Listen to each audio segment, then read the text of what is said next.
Trato de compraventa internacional. Es el acuerdo entre dos partes, un comprador y un vendedor. Se dice que es internacional porque se da entre dos personas ubicadas en dos países distintos y acuerdan la transferencia de propiedad de un bien de uno hacia el otro. Quien transfiere es el vendedor y quien lo recibe es el comprador. Si yo hago un contrato de compraventa internacional en el cual me están transfiriendo un bien, ¿en qué momento creen ustedes que se hace el pago? ¿Antes, durante o después del traslado del bien al país del comprador? Esto depende de lo acordado entre el comprador y el vendedor. Si es antes, en términos comerciales se le conoce como un pago adelantado. Estoy pagando antes del embarque. Si es durante, se le conoce como pago de contado. Y si es después, se le conoce como pago diferido. En la factura, que es un resumen del contrato compra-venta, me debe indicar cuál es la condición de pago, si es adelantado, de contado o diferido. Con respecto a esos tipos de pago, ¿cuál es el medio de pago? Puede ser dinero en efectivo, tarjeta de crédito, transferencia bancaria, carta de crédito o un documento de cobranza. Esa forma de pago se debe indicar también en la factura y debería indicarse en el Incoterm.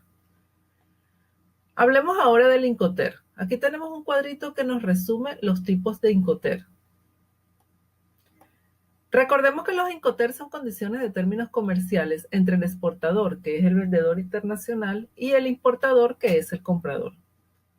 El importador va a traer la mercancía, va a hacer que llegue a sus fronteras hasta sus almacenes. Acá vemos que la mercancía sale desde la fábrica del exportador, pasa por sus almacenes hasta su llegada a los almacenes del importador.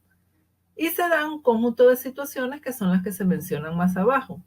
La carga, observemos que es el cuadrito amarillo. En los Incoterm hay tres condiciones que debemos tener muy claras y son las referidas hacia los riesgos que corren tanto el comprador como el vendedor, qué documentos se deben entregar y cuáles son los costos que van a asumir por el traslado de esa mercancía. En la imagen, la línea verde me representa hasta dónde llegan los documentos del vendedor, la línea roja representa hasta dónde llegan los riesgos del vendedor y la línea azul hasta dónde asume los costos el vendedor. Donde termina la línea comienza la responsabilidad del comprador. El primer Incoterm es el export, que es entrega en fábrica. El exportador le entrega al importador en su fábrica, tal como se observa en la imagen. Este Incoterm es el de menor riesgo para el vendedor, porque este traslado que ustedes ven aquí, donde la carga va en un camión, pasa por un depósito temporal, luego llega a la aduana da la autorización para que sea embarcada, sube al barco, el barco hace la travesía internacional, llega al puerto de ingreso del país del importador, hace la descarga, pasa a la aduana, llega a un depósito temporal, se traslada la carga y llega al almacén del importador. Ese traslado de la carga está sujeto a riesgos como robo, accidente, y la carga se pierde, o un hecho fortuito, como algo que no esté previsto, como una tormenta, un tsunami, que la carga se hunda. Ese riesgo, ¿quién lo asume? Depende del Incoterm o del contrato de compraventa donde se indica la responsabilidad del comprador y del vendedor. Por tanto, los documentos, el riesgo y los costos están hasta el almacén del vendedor, como observamos aquí las tres líneas. En cambio, en el Incoterm DDP, ese riesgo llega hasta el almacén del importador, que es el otro extremo. Es decir, sería el otro extremo del export.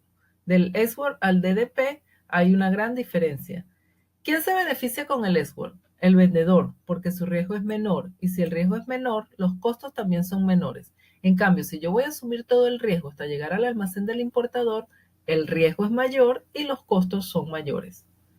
Ahora vamos a ver los Incoterm FOB, CFR y CIF. Veamos el CIF, porque este es importante para calcular el valor en aduana. Cuando yo importo hacia Perú, yo debo declarar el valor CIF más ajustes. Este valor es importante porque sobre este vamos a tributar y calcular los derechos de aduana. El FOB es importante también porque sobre el nivel FOB es que la aduana tiene su base de datos de valores referenciales. Por ejemplo, se puede dar el caso que en aduana hayan traído una importación y no sale la carga, se demora. Le dicen que está en aduana en valoración porque la referencia que tiene la aduana del valor de la carga no coincide con el valor declarado. Y para que den la autorización de retiro de carga, el agente de aduana tiene que liquidar por la diferencia de tributo. Aquí observamos en el Incoterm FOB la carga ha sido embarcada y hasta acá es el riesgo que asume el vendedor, hasta el embarque en el puerto del país del vendedor.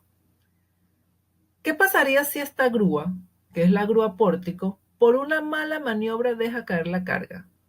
¿De quién creen ustedes que es la responsabilidad? ¿Del comprador o del vendedor? ¿Quién debe asumir el costo de la carga? Cuando hablamos de riesgos, quiere decir que hasta ese punto yo asumo mi responsabilidad. Si observan, hasta aquí llega la línea roja que representa los riesgos. Fíjense, en el FOB, la responsabilidad del vendedor es hasta que la carga pasa a la borda del buque en el puerto de origen. Es decir, si ya pasó y ésta se cae por mala maniobra, ya no es responsabilidad del vendedor. Quiere decir que pasa a ser responsabilidad del comprador. Hay que tener muy presente en qué momento ocurre el riesgo, porque cuando ocurre un siniestro, la compañía de seguros indaga qué pasó, cómo fue, en qué momento ocurrió, y ahí sabe a quién pagarle el costo de la carga, si al comprador o al vendedor. Ahora veamos el CIF.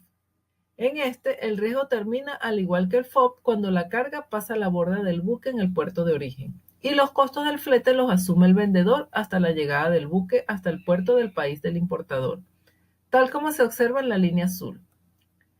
Es importante tener claro hasta dónde llega el riesgo del vendedor y del comprador, hasta dónde son los costos que debe asumir cada uno y finalmente los documentos de exportación y los que exige la aduana para nacionalizar la carga.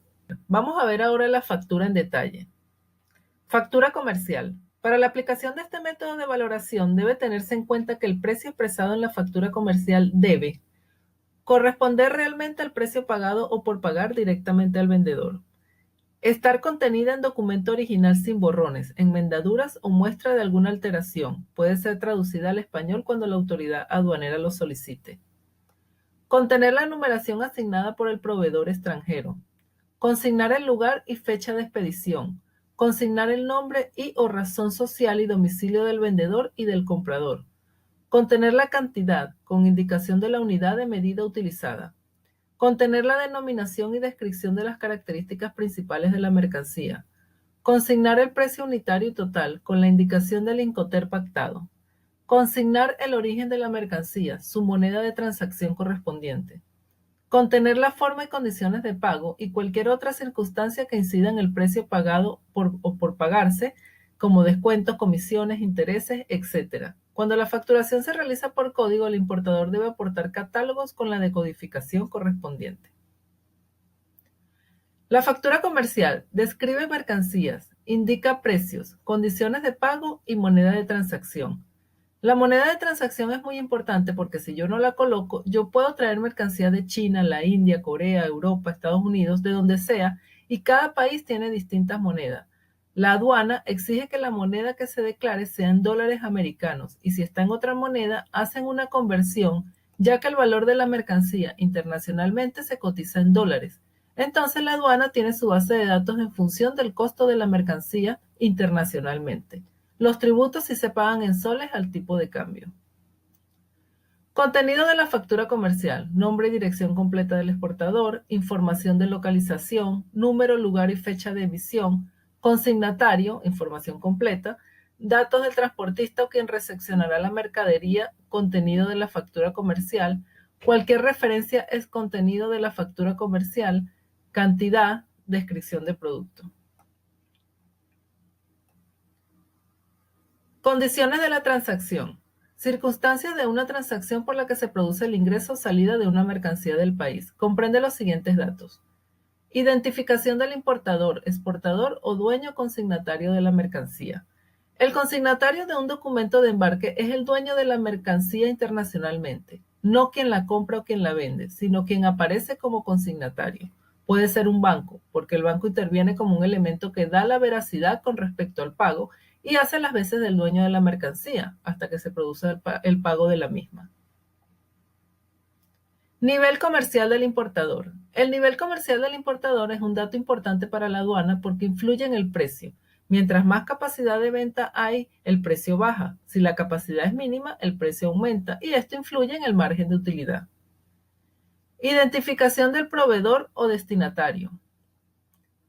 Naturaleza de la transacción. En la naturaleza de transacción, supongamos que soy una ONG y me donan mantas para la selva amazónica. En este caso, la naturaleza de la transacción no es una compra-venta, sino una donación. Por eso es importante la naturaleza de la transacción. Puede ser un préstamo también. Una empresa del extranjero, por ejemplo, quiere producir un producto acá en Perú y se requiere cierta maquinaria que ellos tienen en su país. Entonces traen la máquina en calidad de préstamo. Identificación del intermediario de la transacción. Puede haber un intermediario como un broker. Si yo soy una empresa y necesito un producto, le puedo decir al broker, búscame X mercancía en el mercado chino, por ejemplo, y le doy especificaciones técnicas del producto y el margen de precio que puede pagar. El broker va a ser mi intermediario. Número y fecha de la factura. Incoter, cuando se haya pactado y en caso contrario, término de entrega. El Incoter es lo que acabamos de ver. Documentos de transporte. Los documentos de transporte los vamos a ver más adelante. Datos solicitados dentro del rubro, condiciones de la transacción de los formularios de la declaración aduana de mercancía. También lo veremos más adelante. Toda esta información se va a plasmar en la factura comercial. Factura original. Se entiende como factura original las emitidas por el proveedor que acreditan los términos de la transacción comercial, de acuerdo a los usos y costumbres del comercio. Dicho documento podrá ser transmitido, emitido, impreso o recibido por cualquier medio físico o electrónico.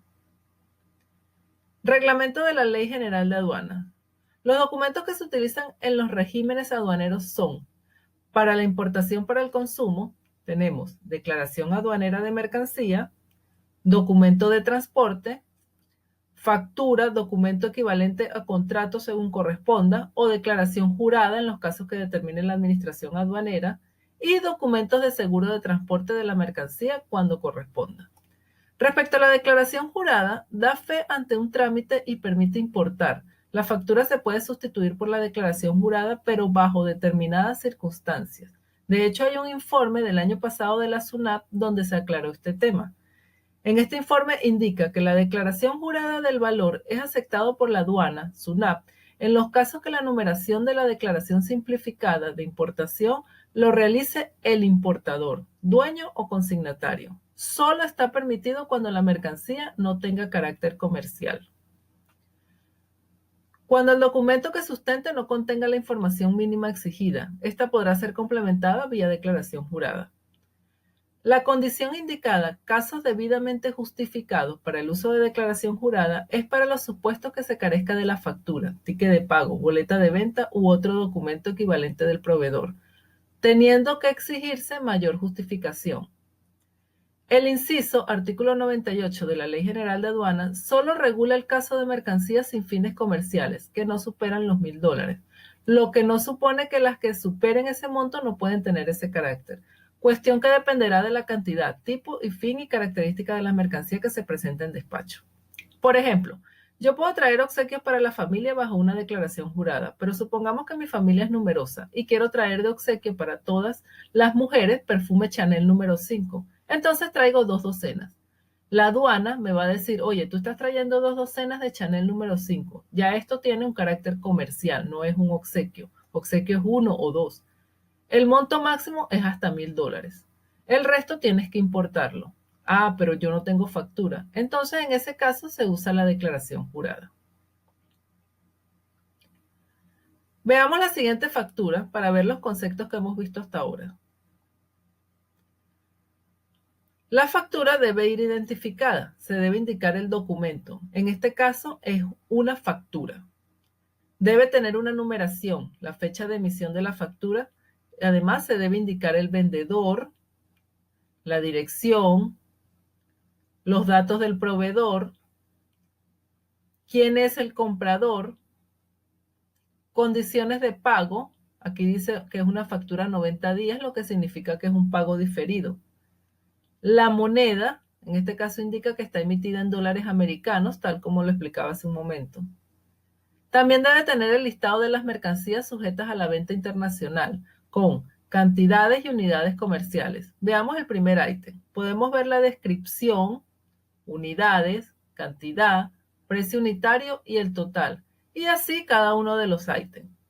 Aquí al final vemos un dato importante que dice embalaje, caja de madera, y abajo dice inland, que es el transporte interno desde el almacén del vendedor hasta el punto donde se embarca la mercancía. Aquí vemos el Incoterm, que es CIF. El embalaje es un contenedor de 20 y finalmente me indica el peso de la carga. Aquí nos vamos a concentrar en dos puntos importantes. Muchas veces está el Incoterm, pero no está el desagregado que aparece acá. FOB, flete y seguro, que es muy importante porque me va a servir como medida al momento de hacer mi declaración de importación ante la aduana. Y si no tengo estos datos, la aduana los exige. Entonces, si yo no los tengo, los debo pedir al proveedor que me envíe una carta aclarando esos puntos. Otro punto importante es el embalaje, porque es un gasto que se debe incluir en el valor de la aduana. Es parte del valor HOB y se distribuye entre todos los ítems que corresponden a la factura. Hasta aquí nuestro webinar por el día de hoy. Gracias por su atención.